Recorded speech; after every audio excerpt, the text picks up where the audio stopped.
ఈ మధ్య social media ప్రభావం బాగా ఎక్కువైపోయింది. సోషల్ మీడియా ప్రభావం ఎంతలా అంటే రీల్స్ కోసం పూజలు చేస్తున్నారు, భక్తి శ్రద్ధలతో కాదు. ఏ పూజ అయినా అవ్వచ్చు, రీల్స్ కోసం పూజలు చేస్తున్నారు. భక్తి శ్రద్ధ రెండూ లేవు.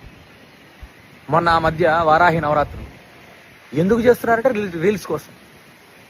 రీల్ తీయాలి, సోషల్ మీడియాలో పెట్టాలి. దానికోసం అమ్మవారికి పూజ, అమ్మవారి బొమ్మ పెట్టుకోవాలి, అమ్మవారికి ఈ రకంగా అలంకరించాలి, అమ్మవారిని ఈ రకంగా పెట్టుకోవాలి. పక్కోడు చేశాడు, నేను చేసి సోషల్ మీడియాలో పెట్టాలి. పక్కోడు చేశాడు, నేను చేసి వాట్సాప్లో స్టేటస్లో పెట్టాలి. పక్కోడు చేశాడు, నేను కూడా చేసి ఫేస్బుక్లోను, యూట్యూబ్లోను, వాట్సాప్లోను, స్టేటస్లోను, ఇన్స్టాగ్రామ్లోను పెట్టుకోవాలి. రీల్స్ కోసం చేస్తున్నారు తప్ప మీ దగ్గర భక్తి శ్రద్ధ ఎక్కడుందమ్మా అసలు? ఎటు తీసుకెళ్తున్నారు మన హైందవ సంస్కృతిని? అలాగే ఇప్పుడు శ్రావణ మాసం, వరలక్ష్మి వ్రతాలు, ఇవి కూడా అంతే, రీల్స్ కోసం. అమ్మవారి బొమ్మ పెట్టాలి, అమ్మవారి విగ్రహం పెట్టుకోవాలి, అమ్మవారికి నీటికి చీర కట్టాలి, జడ వేయాలి, విశేషంగా ఆభరణాలు పెట్టాలి, మొత్తం వెండి సామాన్లు ఉంటేనే పూజ.